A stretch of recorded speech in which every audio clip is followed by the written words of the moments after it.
बोले बता देना तुम नीचे से ही किए बाली के दूत हैं। हनुमान ने कहा अगर मैंने कह दिया कि बाली के दूत हैं तो तुम क्या करोगे? सुग्रीव कहता हम क्या करेंगे, भागो तुरंत तजऊं यहाँ सैला, भाग जाएंगे और क्या करेंगे। तुम केवल बताना और हम सुन लेंगे कि बाली के दूत हैं तो तुरंत हम भाग जाएंगे। इतना भागने में मर्मज्ञ है सुग्रीव। हनुमान जी को लगा कि इसकी मति बिगड़ गई, चलो मित्र के कहने पर चलें। तो श्री हनुमंत लाल जी ने ब्राह्मण का वेश बनाया और आकर के राम लखन के सामने शीश झुका दिया। विप्र रूप धर कपिता गयो, माथ नाई पूछत अस भयो। हनुमान जी ने राम जी के सामने ब्राह्मण वेश में आकर के शीश झुका दिया। राम जी ने भी शीश झुका दिया। हनुमान जी ने पूछा कि तुम कौन हो? तो राम जी ने पूछा कि तुम कौन हो? तो हनुमान जी ने कहा हम तो ब्राह्मण हैं। तो राम जी ने कहा तुम नकली ब्राह्मण लग रहे हो, असली ब्राह्मण नहीं लग रहे। हनुमान जी ने पूछा तुम कौन हो? राम जी ने कहा हम क्षत्रिय हैं। हनुमान जी ने कहा तुम भी नकली क्षत्रिय लग रहे हो। हनुमान जी ने पूछा कि हम नकली ब्राह्मण कैसे लग रहे? राम जी ने कहा कि असली ब्राह्मण होगा तो बिना अपरिचित के सामने शीश नहीं झुकाएगा, प्रणाम नहीं करेगा। हनुमान जी ने कहा ठीक नकली हो सकते हैं, लेकिन हम तुम्हें नकली क्षत्रिय कैसे लग रहे हैं? हनुमान जी कहते तुम नकली क्षत्रिय इसलिए लग रहे कि ब्राह्मण के वेश को देखने के बाद तुमने प्रणाम नहीं किया, तो तुम भी नकली वाले हो। हम भी नकली, तुम भी नकली। अच्छा परिचय दो। राम जी नहीं बोले तो हनुमान जी स्वयं पूछने लगे। हनुमान जी ने राम जी से कई प्रश्न किए हैं, आप लोग भी उन प्रश्नों को सुने। को तुम श्यामल गौर शरीरा, क्षत्रिय रूप फेरहु बनवीरा। पहला प्रश्न किया श्री हनुमान जी ने राम जी को कि एक भाई गौर वर्ण है और एक भाई श्याम वर्ण है। को तुम श्यामल गौर शरीरा, एक सांवला है एक गोरा है, तो तुम कौन हो? क्षत्रिय रूप में तुम फिर रहे हो। समझ में नहीं आ रहा कि आप कौन हैं। कठिन भूमि है, तुम्हारे चरण इतने कोमल हैं कि इस कठिन भूमि पर तुम इन कोमल चरणों से कैसे चल रहे हो?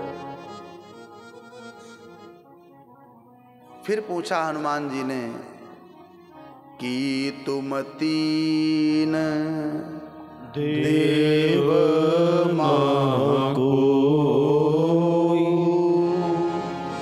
नर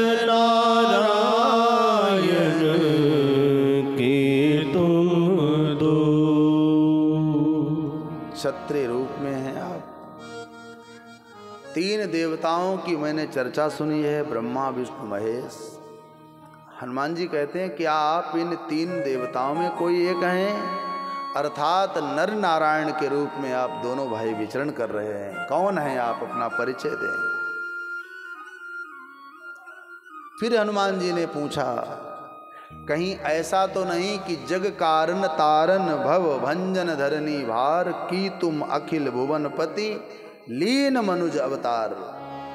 तुम तीन देवताओं में से कोई हो, ब्रह्मा विष्णु महेश, अर्थात जगत के कारण ब्रह्म तो नहीं है। कि तुम अखिल भुवन पति लीन मनुज अवतार, जग के कारण तो नहीं है आप। राम जी सुनते रहे, राम जी ने कुछ नहीं कहा। यहां तक हनुमान जी ने बोला, अब राम जी बोल रहे हैं। कौशलेस दशरथ के जाए, कौशलेस दशरथ के जाए, कौशलेस दशरथ के जाए। हम पितु बचन मानि बन आए, हम पितु बचन मानि बन आए। नाम राम लक्ष्मण दो भाई, संग नारे सुकुमारी सुहाई, संग नारे सुकुमारी सुहाई।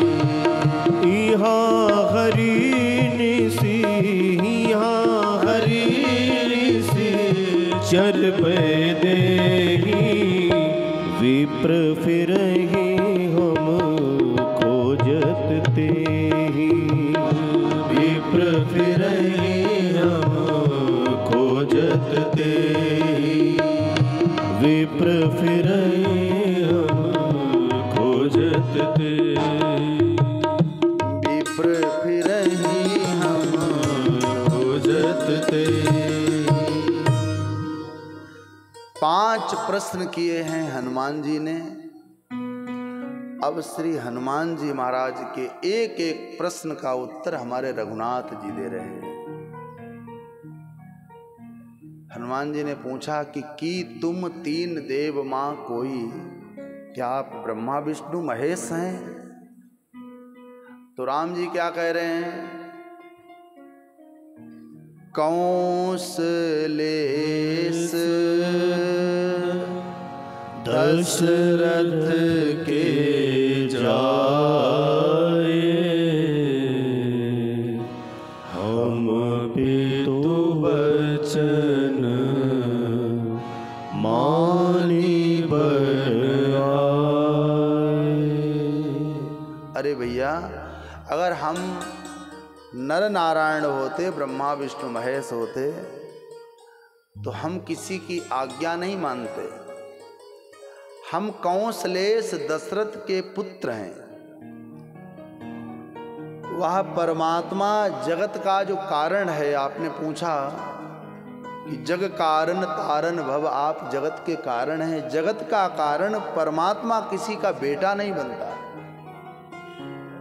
तो हम कौशलेस दशरथ के पुत्र हैं, जगत के कारण नहीं, जगत के कार्य हैं। हम किसी के बेटे हैं। वह परमात्मा ब्रह्म आज्ञा देता है, आज्ञा मानता नहीं, लेकिन हम पितु वचन मान बन आए। हम पिता की आज्ञा मानकर चल रहे हैं, इसलिए हम साक्षात ब्रह्म नहीं है।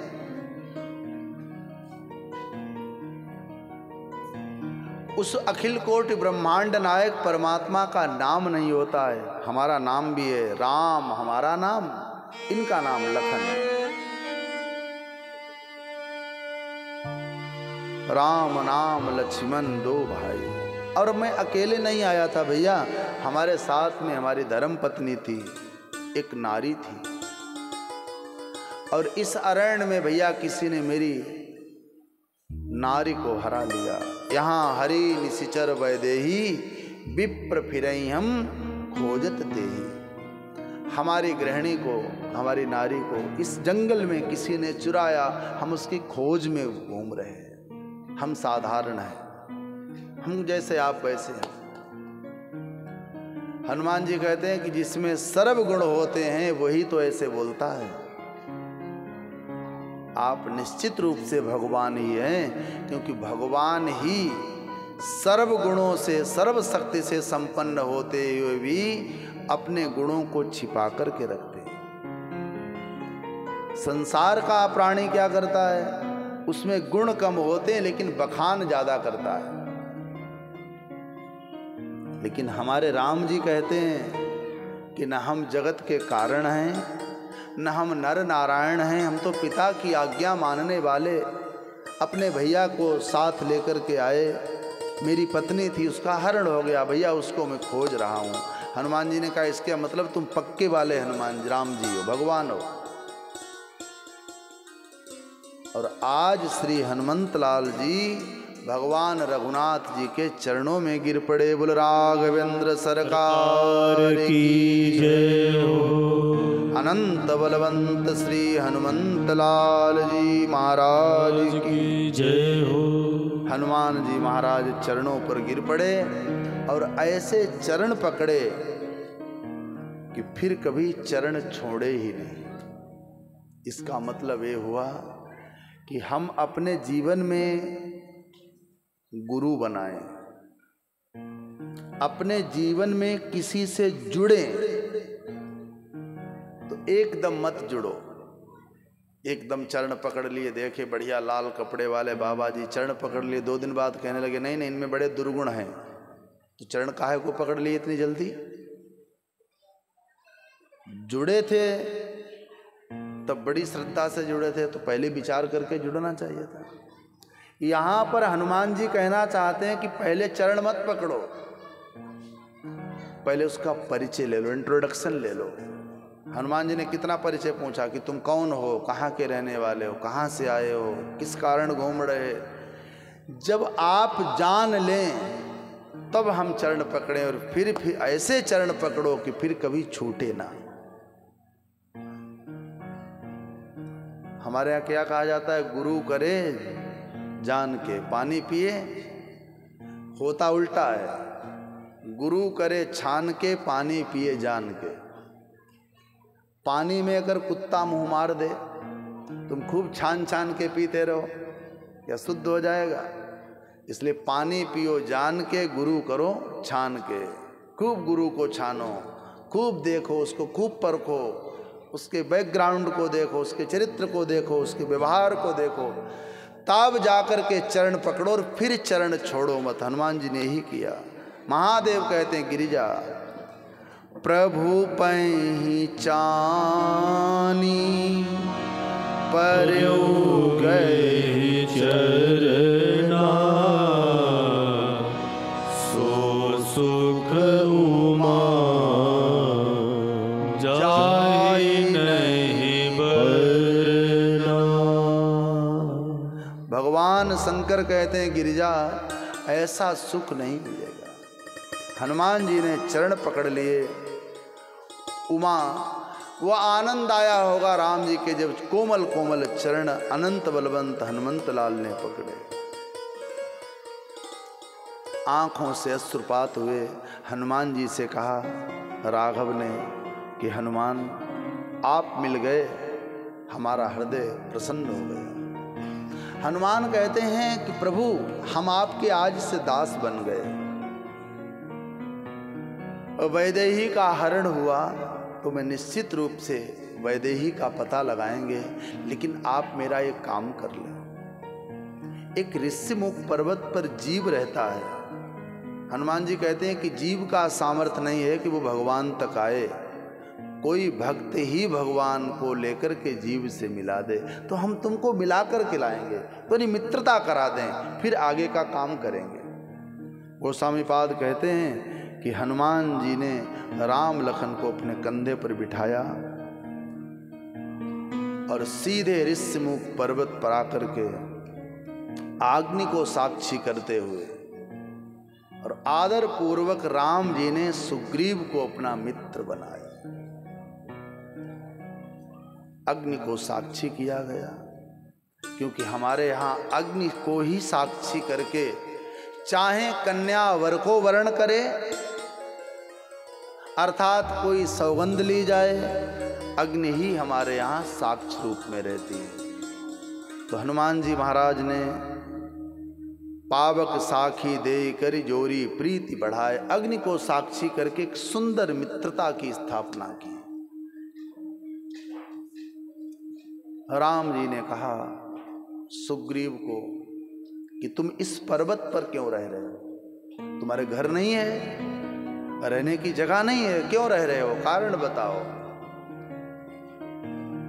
तो सुग्रीव कहता है, मित्र मैं और बाली 2 भाई थे, बड़ी मित्रता थी, बड़ा प्रेम था। एक दिन मेरे भाई को ललकारने के लिए एक सूरवीर आया, मेरा भाई पीछे दौड़ा मारने के लिए और मैं भी पीछे भाई के चल पड़ा, लेकिन एक गिरी कंदरा में गुफा में जाकर के वो असुर चला गया, मेरा भाई भी चला गया। लड़ाई होने लगी, मैं द्वार पर बैठा था। जब कंदरा के अंदर से रक्त निकला तो मुझे लगा कि निश्चित रूप से मेरे भाई को उस असुर ने मार दिया। तो मैंने उस गुफा के मुंह पर पत्थर लगा दिया और मैं वहां से घर लौट आया। हमारा भाई जीवित था, भाई ने उस असुर को मारा। जब भाई बाहर निकलना चाहता है तो गुफा के द्वार पर पत्थर देखा तो भाई ने मेरे प्रति संशय किया कि मेरा भाई मुझे गुफा में बंद करके मेरी पत्नी, मेरे बच्चों, मेरे राज्य पर इसकी कुदृष्टि है। इस भावना से मेरे भाई के हृदय में मेरे प्रति ही संशय हो गया। पत्थर की शिला को हटाकर बाहुबल से मेरा भाई आया, उसने मुझे बहुत मारा और मैं उसी के भय से भयभीत होकर के इस पर्वत पर अपने प्राण बचाए लेटा हूँ। महाराज मेरा कोई दोष नहीं था, मैंने जान समझकर ऐसा नहीं किया, हो गया। किसी संत ने कहा कि कभी कभी आंखों देखी बात भी मिथ्या हो जाती है, झूठी हो जाती है। हमारे संत जन कहा करते हैं कि कभी कभी लोग कहते हैं मैंने अपनी आंखों से ऐसा देखा, परंतु आंखों से देखी बात भी झूठी होती है। एक दृष्टांत दिया कि एक बार एक राजा के महल में एक दासी, जिसका नित्य का काम था कि राजा का पलंग सजाना, राजा जहाँ विश्राम करते थे उस पलंग को बढ़िया सजाती थी, फूलों से तोरण पताका वंदन बार लगाती थी कि राजा प्रसन्न होकर के पलंग पर सोएंगे, सवेरे मुझे पुरस्कार मिलेगा। इस भाव से वो दासी रोज पलंग सजाती थी। एक दिन पलंग सजाने के बाद उस दासी के मन में भाव जगा कि इतना कोमल राजा का पलंग है, इस पर राजा रानी विश्राम करते होंगे, लाओ थोड़ा हम भी आज लेट कर देखें। तो बेचारी दासी उस पलंग पर डरते डरते एक कोने पर जाकर के लेट गई। इतना सुंदर पलंग था कि लेटे लेटे लेटे लेटे उस दासी को सुख मिलने लगा। उसने कहा थोड़ी देर और लेट लें, थोड़ी देर और लेट लें।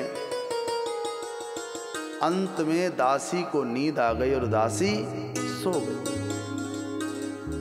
जब रात्रि के 10 बजे तो राजा को लगा कि अब विश्राम का समय हो गया, चलो विश्राम करें। जैसे राजा विश्राम करने आया तो उसने देखा कि रे आज देर हो गई, महारानी साहिबा हमसे पहले आकर के विश्राम करने लगी, सो रही हैं, चलो उनको जगाओ मत। ऐसा समझकर राजा भी पलंग पर लेट गया, राजा भी सोने लगा। महारानी साहिबा का जब आने का समय हुआ तो जब उन्होंने प्रवेश किया तो उनके पसीना आ गया। हे राम, हमारे राजा दासी के साथ सो रहे। रानी तो बिल्कुल आग बबूला हो गई, ज्वालामुखी बन गई, हाहाकार मचाया। और रानी के हाहाकार मचाते ही राजा भी जागा और दासी भी जाग गई। राजा भी देख रहा कि अरे मेरे पलंग पर दासी। रानी कह रही अरे हमारा पति दासी के साथ सोएगा। राजा कहता है क्षमा करना, कोई अपराध नहीं हुआ, अनजान में हमने तुमको रानी जाना, लेकिन रानी कैसे माने, सजाए मौत दी जाए। राजा ने कहा नहीं नहीं, निरपराध है, इसका कोई अपराध नहीं है। जब अपराध नहीं है तो सजाए मौत नहीं देनी चाहिए, दंड मिलेगा। क्यों? बोले इस पलंग पर सोई क्यों। राजा ने सेवक को आदेश दिया कि इसके 100 हंटर 100 कोड़े मारे जाएं। तो सेवकों ने जब दासी को मारना शुरू किया, जो हंटर पड़ता है दासी खिलखिला करके हंसती है। दूसरे हंटर फिर खिलखिला करके हंसी। राजा ने पूछा कि पीड़ा नहीं हो रही, दर्द नहीं हो रहा है? जब जब तेरे हंटर लगता है, कोड़ा लगता है तो हंसती है। तो दासी कह रही है कि महाराज मैं हंस इसलिए रही हूं कि अनजान अवस्था में इस पलंग पर 4 घंटे सोने का दंड है 100 घोड़े 100 हंटर।